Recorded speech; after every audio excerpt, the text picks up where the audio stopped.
يا أبا صالح.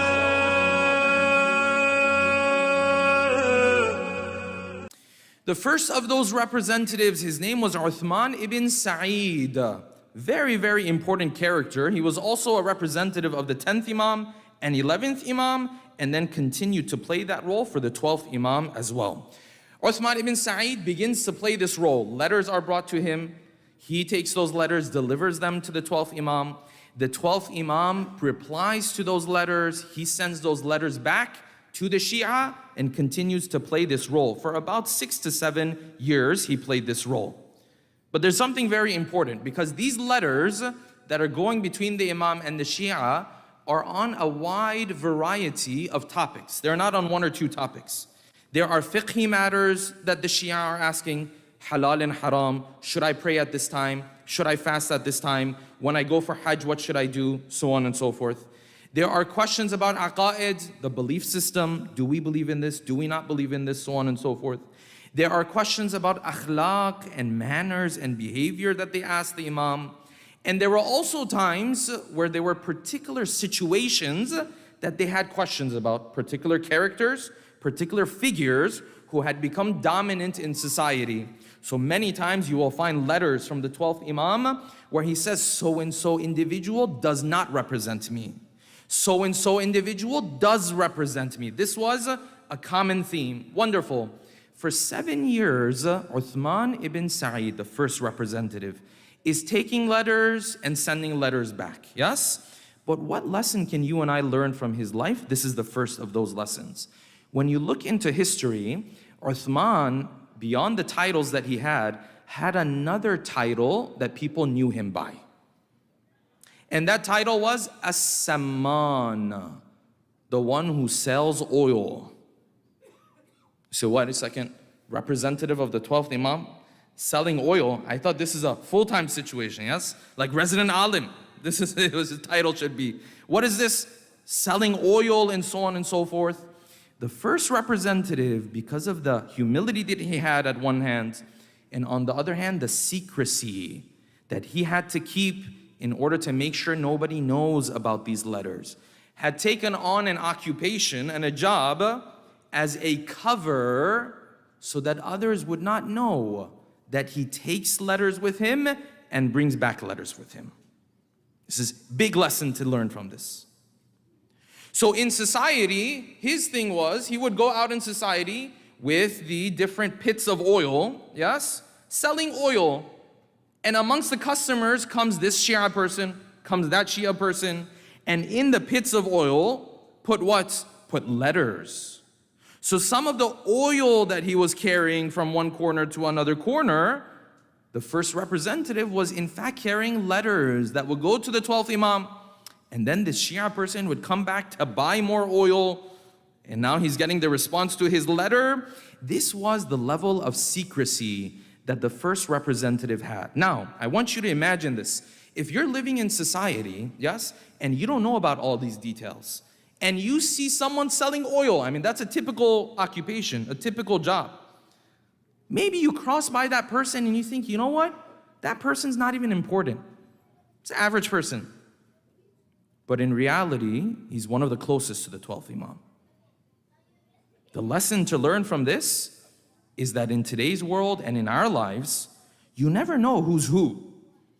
You might come across a person and think this person is not very special in the eyes of God. In fact, he's the most special person in the eyes of God.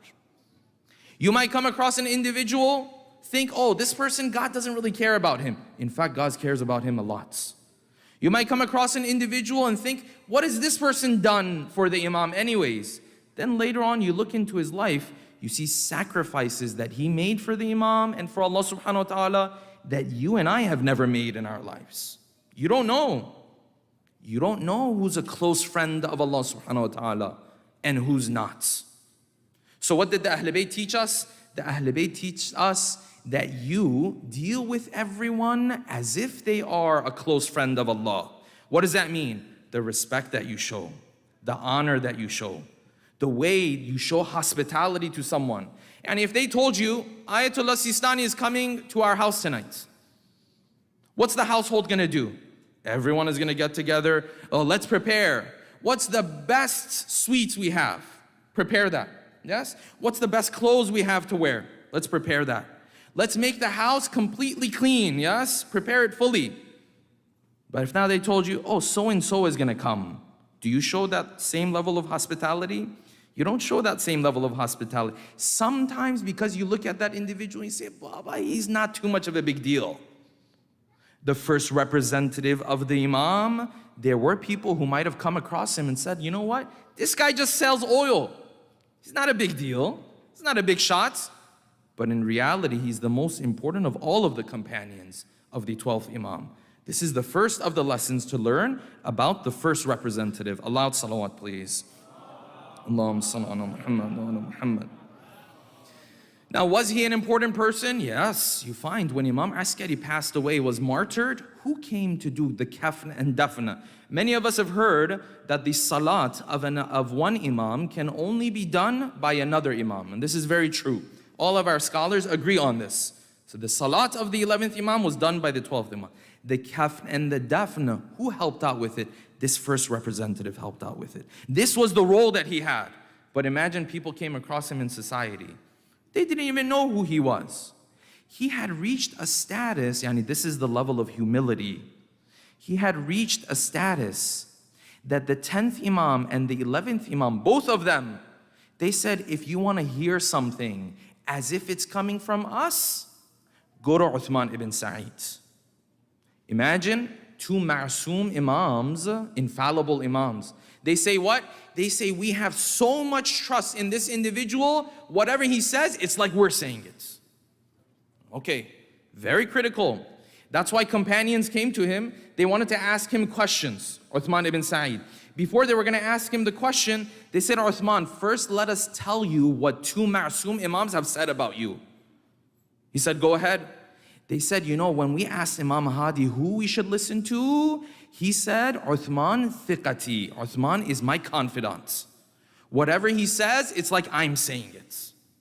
When we asked Imam Hassan Askari who we should go to, he said, Uthman is my confidant. 11th Imam. Whatever he delivers to you, it's as if I am delivering that to you. The narration says, when they said this to Uthman, to the first representative, what happened? He began to cry. Tears started to roll down from his face. And he fell to sajda out of thankfulness to Allah subhanahu wa ta'ala. This was the status that the first representative had, yes? But in society, how did he carry himself? Did he walk around and I'm the first representative? This is not how he carried himself. Now imagine if you and I had a role like that. Yes? Would we be able to keep it secret at all? Would we be able to be quiet about it? No. Allahumma kull waliyyin